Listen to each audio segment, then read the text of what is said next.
E assentado os ensinava. Os escribas e fariseus trouxeram à sua presença uma mulher surpreendida em adultério, e fazendo-a ficar de pé no meio de todos, disseram a Jesus: Mestre, esta mulher foi apanhada em flagrante adultério, e na lei nos mandou Moisés que tais mulheres sejam apedrejadas. Tu, pois, que dizes? Isto diziam eles, tentando-o para terem de que o acusar. Mas Jesus, inclinando-se, escrevia na terra com o dedo. Como insistissem na pergunta, Jesus se levantou e lhes disse: aquele que dentre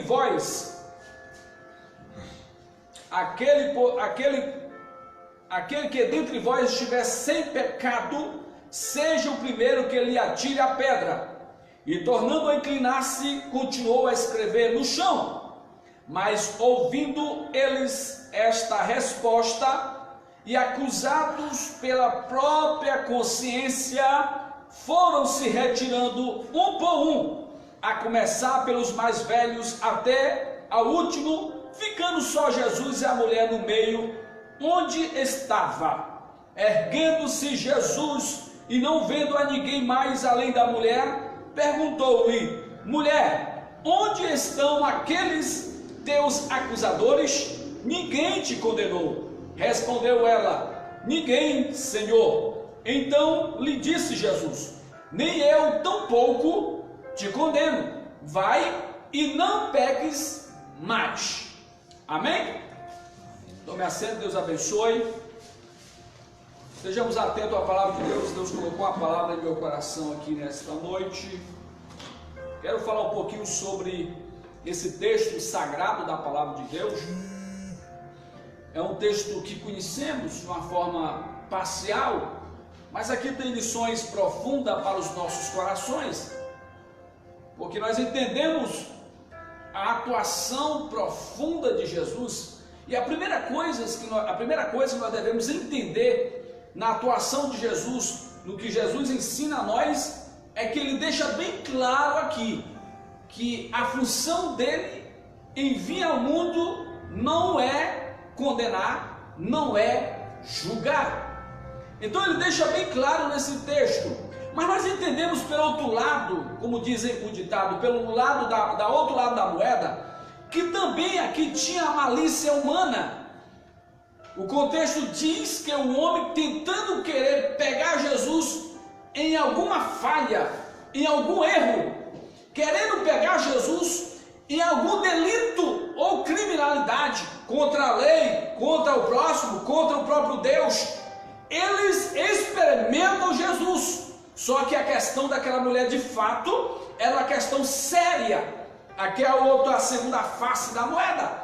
Aquela mulher estava numa situação séria. Aquela mulher estava entre a vida e a morte. Ela estava um passo da morte.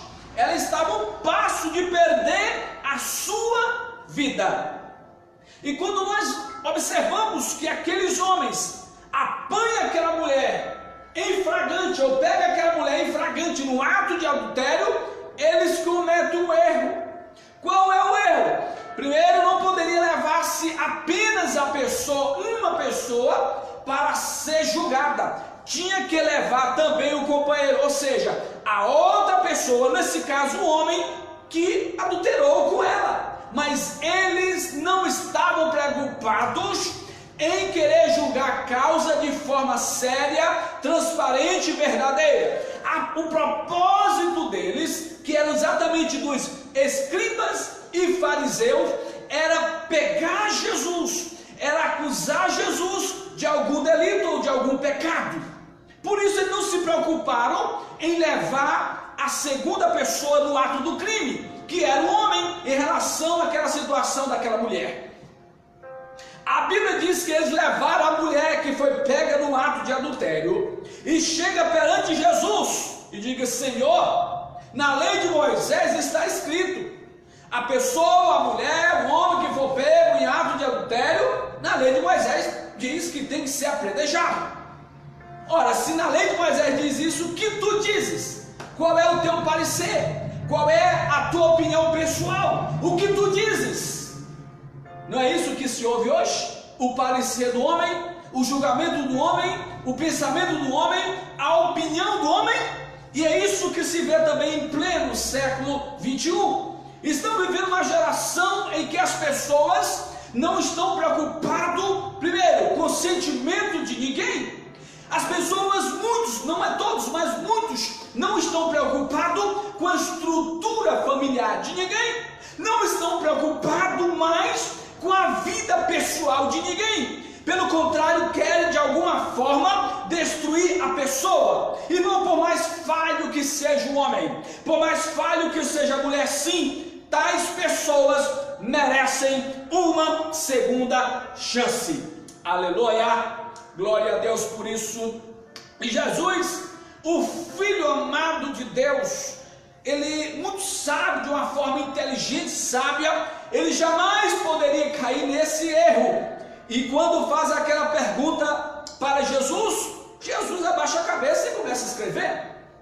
E aí, Jesus, o que tu dizes? Ele levanta e diz: aquele, pois, que não tem pecado, seja o primeiro que atire a pedra. Agora observa aqui, ele está dizendo: aquele, pois, que não tem pecado. Irmão, a pergunta que se faz: quem é o ser humano nesta terra que não tem pecado? Né? Existe na Bíblia um texto muito claro, no capítulo 1 da primeira carta de João, da sua epístola. Ele diz: se nós confessar os nossos pecados, no plural, ele é fiel e justo para nos purificar de todo pecado. Então observa, existe pecados e existe pecado. Pecados no plural e pecado no singular. Quando a Bíblia usa a expressão pecado no singular, a Bíblia está reportando sim a natureza pecaminosa do homem.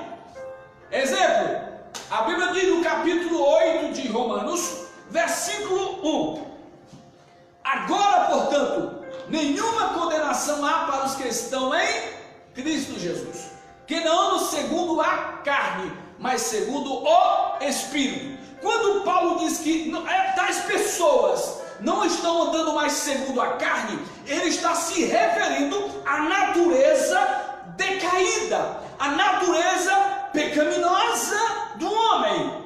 A Bíblia diz: aquele, pois, que andam segundo a carne, agrada a carne, segundo a carne desagrada ao Espírito, segundo a carne desagrada a Deus. Se viveis no Espírito, não andeis na carne. E esta é a recomendação da Bíblia. Ou seja, a tendência nossa, naturalmente, do homem é pecar. E aqui eles indagam, Jesus indaga aí: aquele, pois, que não tiver pecado, seja o primeiro que atire a pedra. E por que eles não atiraram a pedra? Ora, aqueles que estavam acusando deveriam, no mínimo, não ter pecado. No mínimo, deveriam ter pecado. Certo? Concorda comigo? No mínimo, não deveriam ter pecado. Se eles estavam numa posição relevada em relação àquela mulher, no mínimo, eles não poderiam ter pecado, porque eles estavam julgando. Aí entra uma outra situação que Jesus ensinou para o discípulo: tira primeiro a trave do teu olho, para depois tirar do teu irmão. Pronto, eles caíram nesse erro aqui. Eles estavam querendo consertar ou eliminar o mal de uma pessoa ou na pessoa de uma forma drástica, radical, sem primeiro serem curados, restaurados e perdoados. A Bíblia diz que um após um retirou-se e foi embora. A mulher, Jesus ergue a cabeça, olha para um lado e para o outro, e por certo aquela mulher estava de cabeça baixa, não conseguiu sequer erguer a sua cabeça. E Jesus disse: mulher, onde estão os teus acusadores? Aquela mulher olhou e disse: Senhor, ninguém me acusou. Não sei. Jesus disse: nem eu tampouco te condeno. Vai e não peques mais. Vai e não peques mais. Já que nós analisamos de uma forma parcial esse texto bíblico, agora vamos entrar numa forma mais analítica do texto para nós entender o texto da palavra. Jesus agora, ele está no cenário do julgamento. Aquelas pessoas levaram aquela mulher para o julgamento. E aqui eles estão diante de um tribunal. Um tribunal para um julgamento. Julgamento de uma mulher pecadora. De uma mulher que foi pega em ato de adultério. E aquelas pessoas que levaram ela queriam julgar aquela mulher de qualquer jeito. Queriam eliminar com a vida daquela mulher de alguma forma. Porque estava escrito na lei. Agora observa, a primeira pergunta que se faz: por que eles não atiraram a pedra? Jesus, amado, em primeiro plano, Jesus questiona a opinião pública.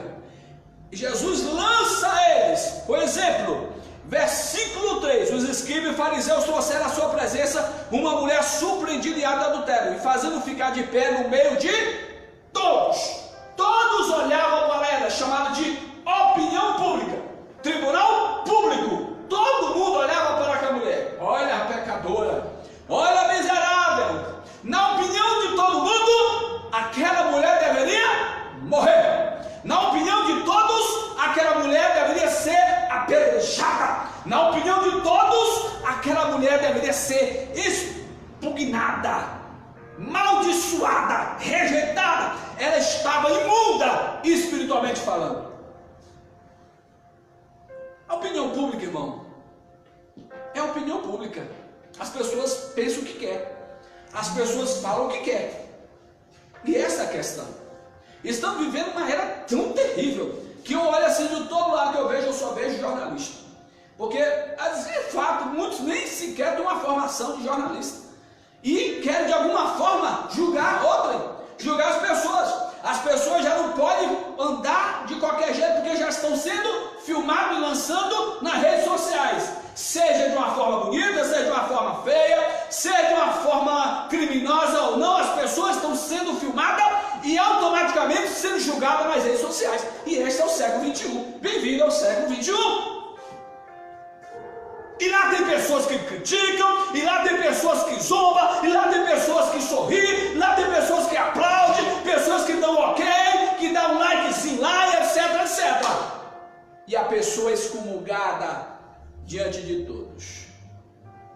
Não é muito familiar isso? Não é muito familiar isso? É a geração em que nós estamos vivendo. Lembrando-vos que aquele que julga também será julgado. Aquele que mede será medido. E com a medida que tu medes outrem, tu serás medido também. Com o julgamento que tu julgas outro, tu também serás julgado.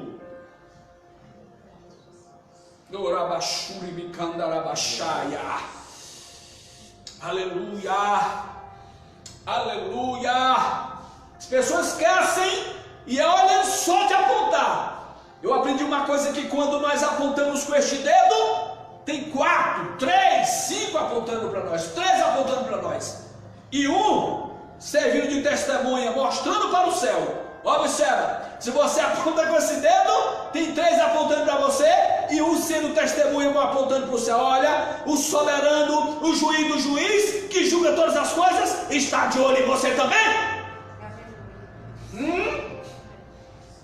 Um certo homem, e homem de Deus, ele tinha um hábito de realmente trazer de uma forma bem áspera, bem forte, às vezes a disciplina de muitas pessoas, de membro.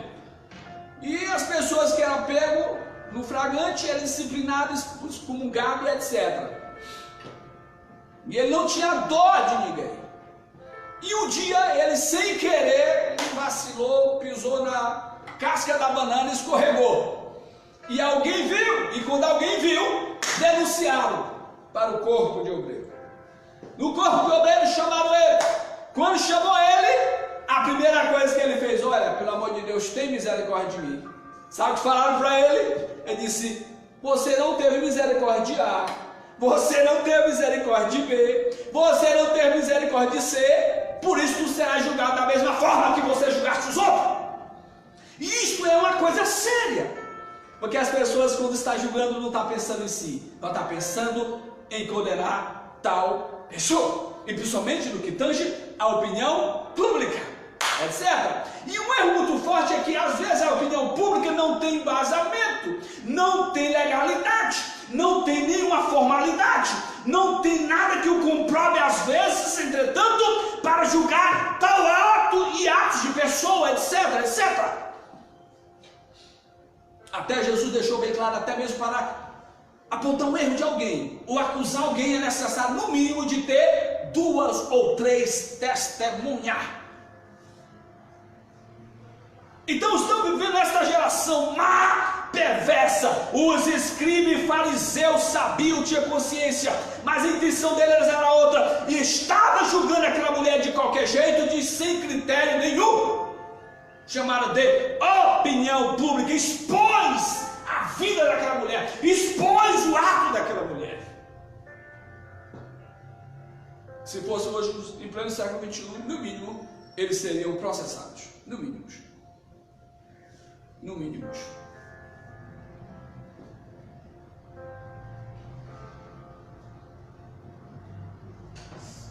Dá uma analisada aí para mim lá fora, lá, por favor.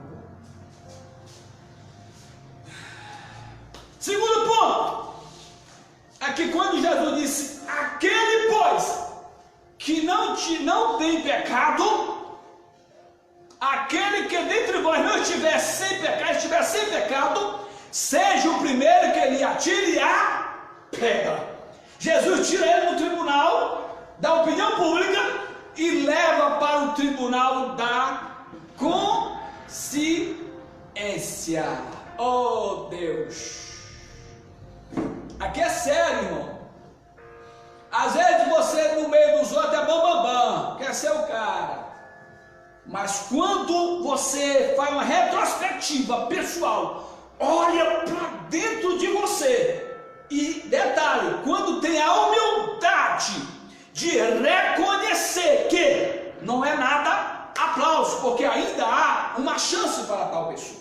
O problema é que às vezes a pessoa olha para dentro de si, ou seja, a sua consciência é acionada, a sua consciência o acusa, o diz tudo para ele, e ele não tem mais a humildade de reconhecer os seus próprios erros, os seus próprios pecados.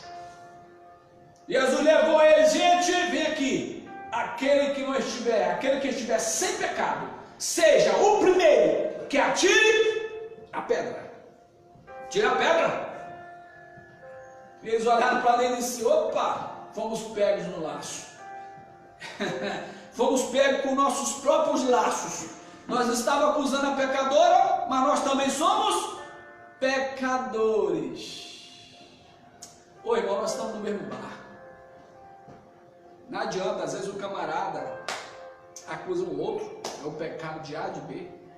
Esquece que ele é um miserável pecador. E por mais que ele faça alguma coisa, a Bíblia diz que os nossos atos de justiça não passam de trapo de imundícia. Por mais que você seja aquele crentão fervoroso, seja cheio do poder, ora jejua, consagra, jejua de noite, esses atos não é passar de atos de trapo de imundícias diante do Senhor.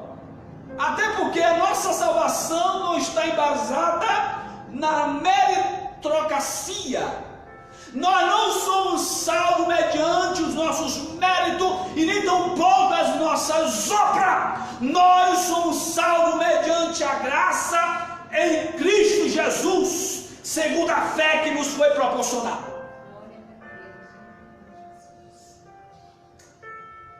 Por que graça, pastor? Porque a graça é o favor imerecido. É algo que você recebe sem nenhum tipo de mérito. É algo que nós recebemos sem ter nem como trazer ou dar um retorno ou reconhecer em certo ponto de contribuição. Isto é graça.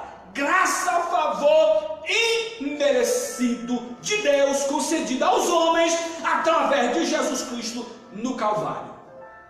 Aí quando eles analisaram a situação daquela mulher, aquela mulher toda chorona, toda triste, toda angustiada, é agora que eu vou ser apredejada, é agora que eu vou receber a primeira pedra na testa, na cabeça, nas costas, quando eu já esperava a primeira pedrada.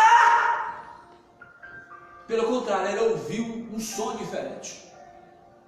Ela ouviu cada pedra que tinha sido pego no silêncio, ela ouviu cada pedra sendo jogada ao vivo, audivelmente, puf, puf, puf, puf, do maior ao menor. Cada um que estava com as pedras nas mãos foram lançadas por terra. Sabe por quê? Porque a consciência deles dizia: você é pecador, você está no mesmo barco, você está na mesma situação, você tem que entender, você tem que compreender, reconheça seu pecado e volte para o Senhor e se arrependa. Eles foram julgados pela sua própria consciência. Agora ele está no cenário do crime, do julgamento. No cenário do julgamento, Jesus já eliminou 2 julgamentos rápidos aqui, e às vezes sem palavra. Agora ele olha para aquela mulher, e olha para aqueles que estavam lá, já não tem mais ninguém, só ele e aquela mulher, e disse: mulher, aonde estão os teus acusadores? Ninguém te condenou? Ela disse: Senhor, ninguém. Ela estava agora diante de um tribunal, diante de um julgamento. Agora é tudo ou nada. O que ela pensava? O que ela imaginava? Eu não sei o que aquela mulher pensava.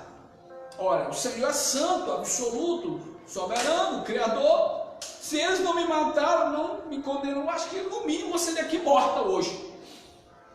Ela foi julgada na primeira instância, na segunda instância, na terceira instância. Ela estava sendo julgada pela terceira vez. E alguém que não poderia condenar, e alguém que não poderia matar, e também não poderia de qualquer forma livrar ela.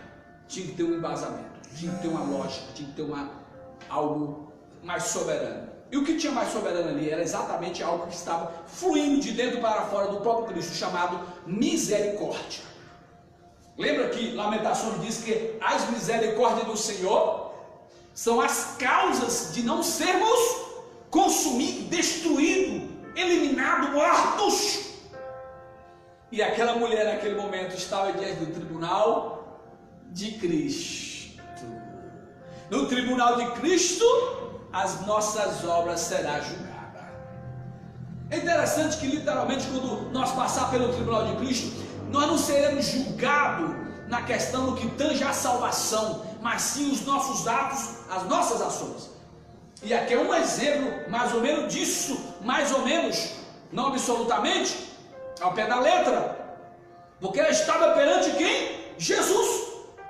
Quem mais estava com ela? Só ela e Jesus. Ou Jesus condenava, ou Jesus liberava. Ou Jesus matava, ou Jesus não condenava. Ou Jesus dava vida. Aí, Senhor, ninguém. E ele disse: nem eu, tão pouco, te condeno. Vai e não peques mais. Aleluia. Aleluia. Irmão, aquela mulher, quando ouviu essa expressão, eu creio que no coração dela bateu forte, acelerou, deu um grito por dentro. Eita, se eu fosse no dia de hoje, eu dava um glória a Deus. Eu não sei como seria a glória, a expressão dela. Eu só sei que eles, de forma espontânea, agradeceu de forma extraordinária ao Senhor Jesus. Jesus adverte aquela mulher. Em primeiro lugar, ele adverte aquela mulher: vai e não peques mais. Por que Jesus usou tal expressão? Porque numa segunda situação, o caso poderia ser outro, ou mais grave, ou poderia chegar até a morte, se por acaso ela voltasse a cometer os mesmos delitos. Por isso Jesus disse: vai e não peques mais, mulher, porque nem eu tampouco te condeno. E ele deixou bem claro aqui. Então observa o que diz a Bíblia no capítulo 3 do Evangelho de João, quando Jesus explica exatamente para os discípulos sobre o seu posicionamento, sobre a sua vida aqui na terra. Observa João, capítulo 3, versículo 18. Quem nele crê, não é julgado. O que não crê, já está julgado, porquanto não crê no nome do unigênito Filho de Deus. O julgamento é este, que a luz veio ao mundo, e os homens amaram mais as trevas do que a luz, porque as suas obras eram más. Pois todo aquele que pratica o mal aborrece a luz, e não se chega para a luz, a fim de não serem arguidas as suas obras. Quem pratica a verdade, aproxima-se da luz, a fim de que as suas obras sejam manifestas, porque feitas em Deus. Esse é o julgamento. O julgamento do homem está numa condicional. As pessoas dizem: Deus é amor. Deus é amor e não vai lançar ninguém no inferno. Está enganado, equivocado tal pessoa ou tais pessoas que pensam dessa forma. Até porque essa expressão já está sendo conotada expressivamente de uma forma enganosa. É um engano de Satanás. Deus é amor. Deus não vai mandar ninguém para o inferno. Esquecem que Deus é amor. Amém? Deus é amor, não é? Deus é amor. Mas eles esquecem que também Deus é Deus de justiça e fogo consumidor. Deus julgará o homem, sim, dentro do que já está escrito. E é claro que, observa, quando Jesus Cristo veio ao mundo, Ele não veio para julgar o homem, condenar o homem, mas para salvar o homem. Porque esse é o primeiro plano inicial de Deus ao homem. Porque Deus amou o mundo de tal maneira que deu seu Filho unigênito, para que todo aquele que nele crê. Observe, irmão. Porque Deus amou o mundo de tal maneira que deu seu Filho unigênito, para que todo aquele que nele crê. Observe o segredo da vitória. Todo aquele que nele crê não pereça, mas tenha vida eterna. Quando o homem crê, literalmente, que Jesus Cristo morreu na cruz do Calvário para salvar o homem de todos os pecados, ele não perecerá. Ele não será lançado no inferno. Sabe por quê? Porque em Cristo Jesus nós somos julgados no Calvário. Os nossos atos é julgado em Cristo. Por isso a Bíblia diz que Ele levou sobre si os nossos pecados. Ele levou as nossas transgressões. O castigo que Ele nos trazia a paz estava sobre Ele. E pelas suas pisaduras nós fomos sarados. É condicional. A Bíblia diz no capítulo 1 de João, versículo 12. Versículo 11. Veio para os que eram seus e os seus não receberam. Mas a tantos quantos, 12, mas a tantos quantos creem, deu-lhe o direito, deu-lhe o poder de serem feitos filhos de Deus, a saber, os que crêem no seu nome.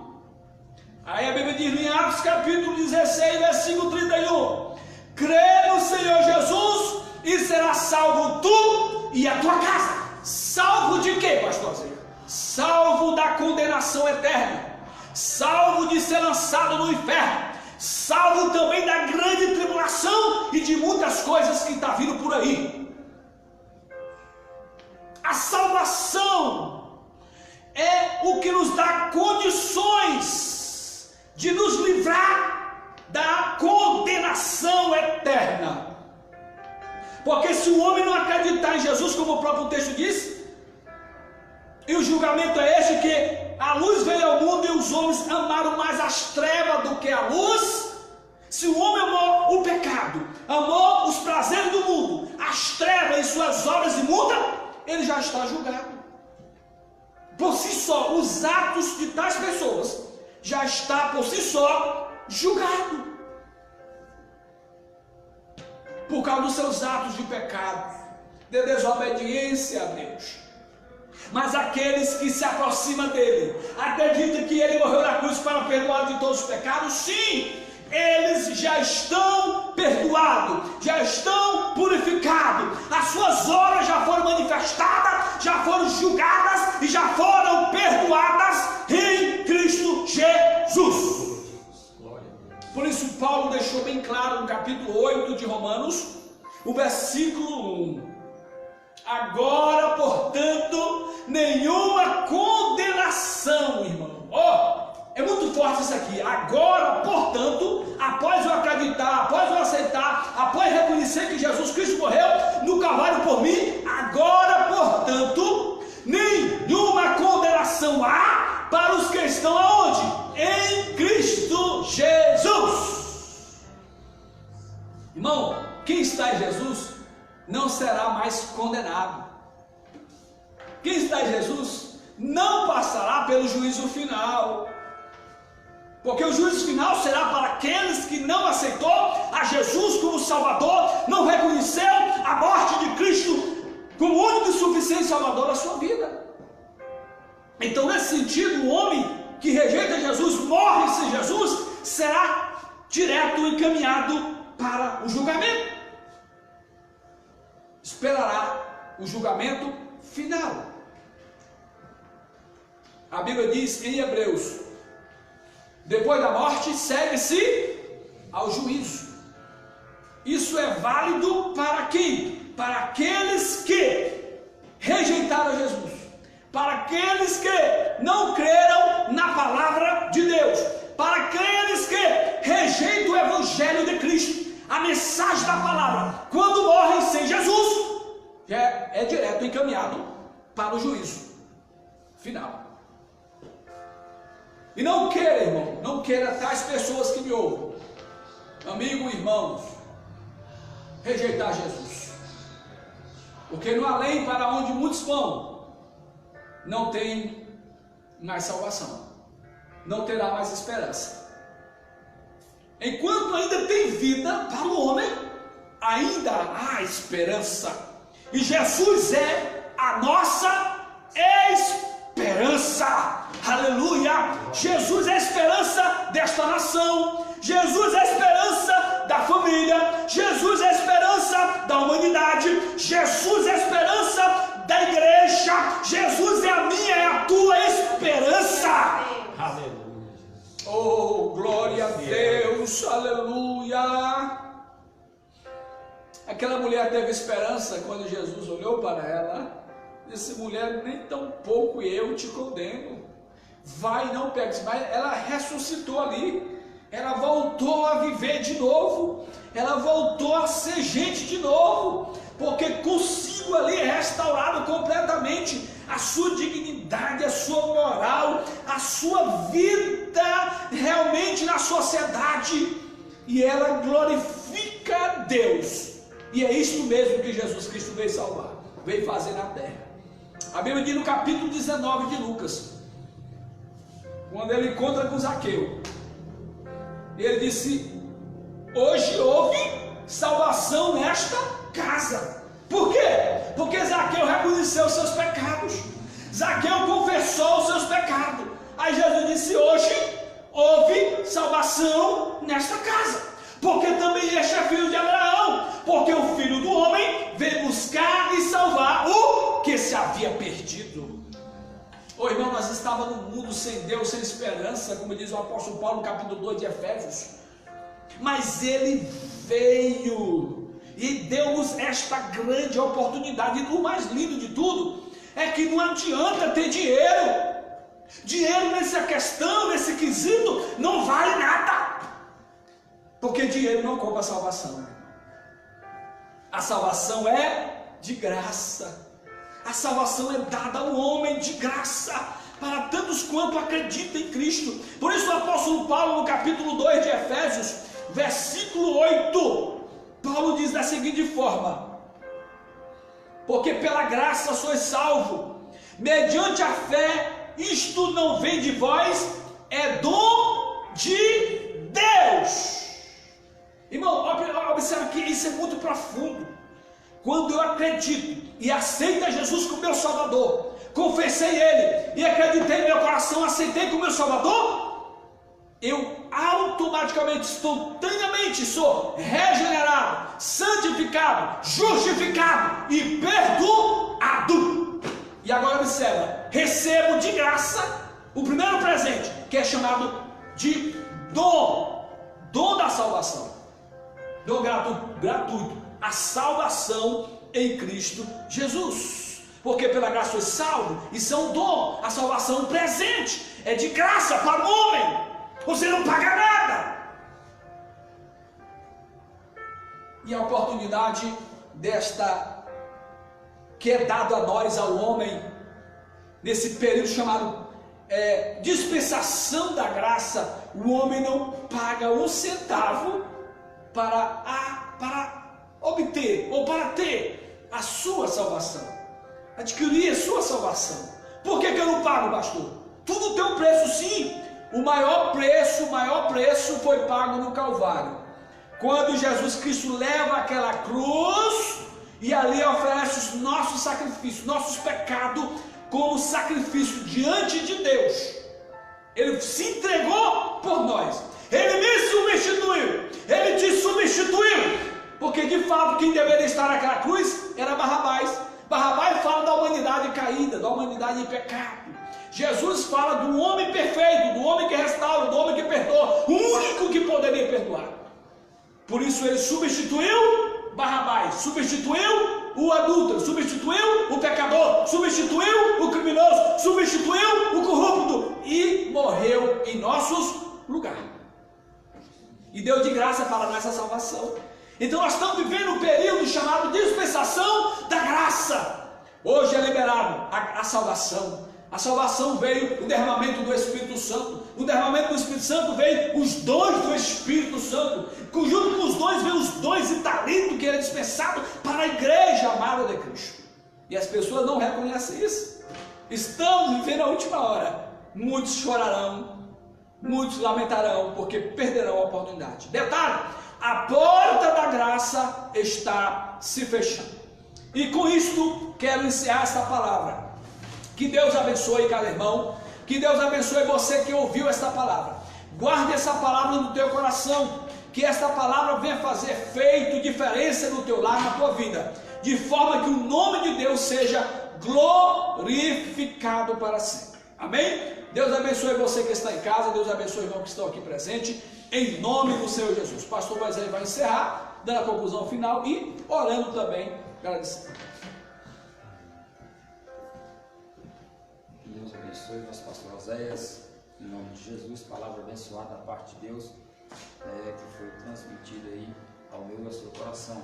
Que o Senhor possa assim te abençoar poderosamente, e quero te agradecer por ter estado conosco aí, conectado conosco, e quero te convidar para a noite, domingo à noite, estaremos também transmitindo também a palavra de Deus, em nome de Jesus, Desde já eu agradeço a cada um dos irmãos que tem orado, tem buscado, tem se mostrado conectado conosco, ajudando a divulgar o trabalho do Senhor. Eu creio que breve estaremos reunidos em nome de Jesus.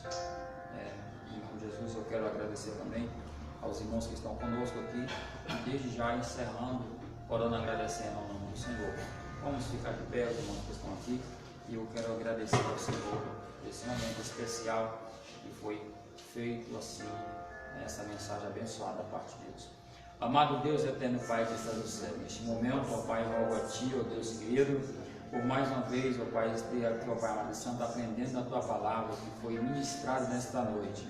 Ó Deus querido e Santo, aprendemos, ó Deus querido e Santo, que devemos estar, ó Pai amado Santo, perdoando a cada um de nós, ó Deus amado, nossos amigos e inimigos, ó Deus amado, não julgando nosso próximo, ó Pai querido. Aprendendo, ó Pai, com a Tua palavra para cada dia, ó Pai, que devemos estar buscando a Tua face, ó Deus amado, buscando a Tua presença, ó Pai, e olhar primeiro para nós, ó Deus querido Santo, pois somos, ó Pai, também devedor, ó Pai, somos pecadores, E por isso rogamos a Ti, ó Pai, que Tu venha nos perdoar pelas nossas falhas, nossas fraquezas que temos cometido a cada dia. Rogamos a Ti, ó Pai, pela Tua misericórdia, pois a Tua palavra diz que a Tua misericórdia é a causa de não sermos consumidos. Rogo a Ti, ó Pai, mais uma vez, nesta noite, leva-nos em paz nossos lares, nos guarda, nos dá a Santa Mão Poderosa. Em nome de Jesus eu te peço, em nome de Jesus. Amém? Desde já agradeço. Eu quero abençoar você com as bênçãos apostólicas. Você que está aí, estenda a mão em nome de Jesus. A graça de nosso Senhor e Salvador Jesus Cristo, o grande amor de Deus nosso Pai, a comunhão e a consolação do Espírito Santo esteja com todos nós, não só agora, mas para todos sempre. Todos digam amém. Está encerrado em nome de Jesus. Deus abençoe.